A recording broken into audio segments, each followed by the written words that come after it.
Hey everybody, a lot of you have suggested that I maybe do a question and answer thing. So what I'm going to do is I wrote down some questions that people have asked me a bunch of times that I haven't answered on my Twitter. So I'm going to do my best. Here we go. First one that I get a lot. Does Triple H have a Twitter? No, I don't think so. He actually made fun of me when I finally got one. But as of right now, I don't think he has one. Another one that I get a lot. Am I the Raw GM? No, I'm not. Do I know who the Raw GM is? No, I don't. Um, Nobody tells me anything, but that's because I don't ask. Now, I always get asked, what's my favorite match? And that's been a question that I've actually never been able to answer. I have a bunch of them. The ladder match, my marathon match with Brett.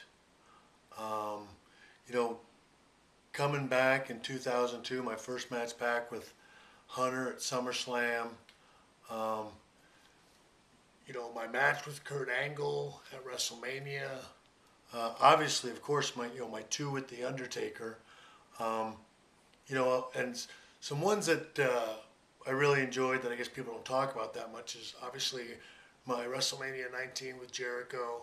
I actually liked a number of Chris and I's matches when he and I were working together. And one match that almost nobody talks about was the match that I had with Randy Orton when I wasn't allowed to use my super kick. That's one that I really enjoyed just because we had to sort of do it in a much different way, and it really stretched us creatively. So that's one that I always enjoyed. And again, there are. I mean, truthfully, I'm proud to say there are countless others that I really liked.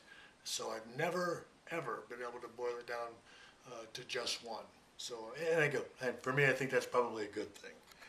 Um, Somebody asked me what I thought was a good question. What style, uh, you know, that the other guy had? What style did I enjoy most? And I'll tell you, what I always enjoyed most was the fact that whoever style someone had, I could adjust to it. I mean, that's something that I like to think I always did pretty well, which is adjust what I did to focus on the other guy's style. And when you think about it, I don't think I really had one. I mean, when people term me, sometimes they say high flyer, but I didn't always do that.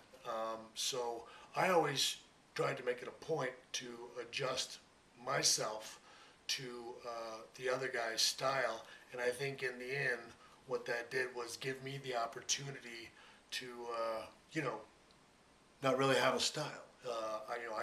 I could laugh and be funny and fly around, or I could stay on the ground and be very serious. So if there's one thing I would like to think that would define HBK, it would be range in personality and range in style.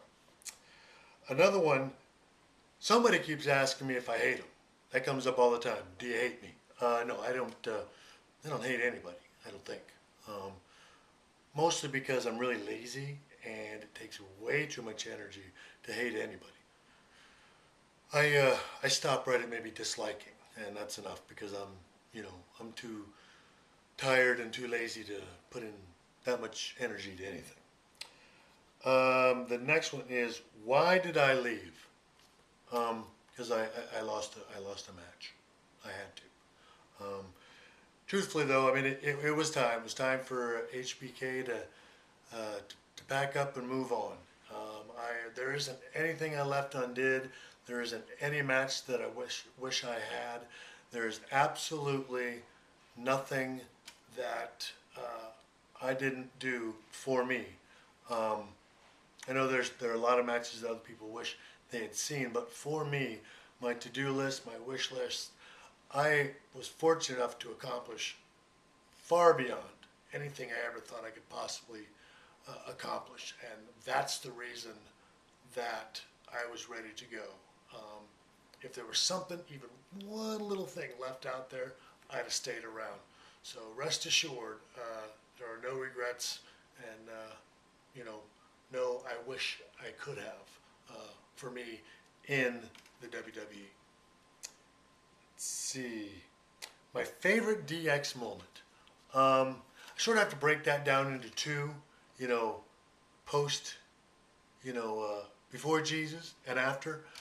Before would be the Christmas one we did where Triple H and I were just out there in those very little thongs. No, it's a little risque, but that was actually the funniest thing I think we ever did. And we got a lot of rosin in the back, and obviously it was something that people just never thought we would do. And writing Merry Christmas on our backsides was right up there with one of my favorites. And after, um, that's tough one. There are two, I think. One, as stupid as it was, and that's why we did it, because it was just brutal, was the Little People's Court. I mean, it was almost so sad that it was funny, and that's the kind of stuff we enjoy doing, stuff that is just brutal. And the other one, strangely enough, was the Vince McMahon tying the stuff to the back of his limousine and yanking the entire frame, the entire axle off of the limousine, and that's because I mean he was actually in it, and he did actually get hurt, and we just thought that was the funniest darn thing. You have to love the idea of being able to hurt your boss every now and then, and he was always a sport. We hurt him a bunch, and that was always enjoyable. And one, my favorite place to perform. Obviously, I always enjoyed performing in San Antonio. This is my hometown. The Garden, the Garden was always special, but it was Madison Square Garden, and actually back in the old Boston Garden was pretty neat. One that I don't think anybody would think of was Syracuse, where the old Catholic, gosh, I can't remember the name of it, but the Catholic boys' school. Just because it was a small, intimate environment, and when that place was packed, it was just rocking. So that one was always a favorite one. And then I got to tell you, almost anywhere in Europe. I mean, you guys over there, and again, not to take away from the old USA because I love it, but over in Europe, I mean, almost every building we were in, the fans were just phenomenal over there. And so, any place we went over in Europe was always a blast. And then the last one is people ask me, was it hard to be a Christian?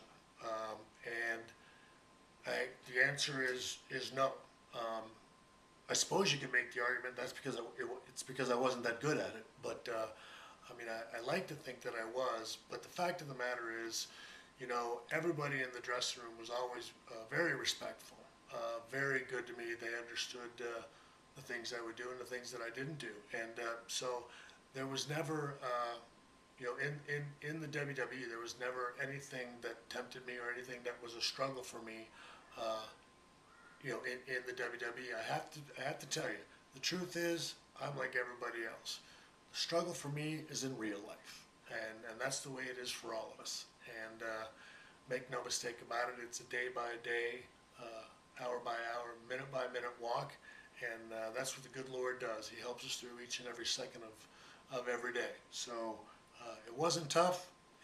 I'm just like you guys are. It's just the daily stuff that works on us, and I lean on the Lord, and He gets me through it.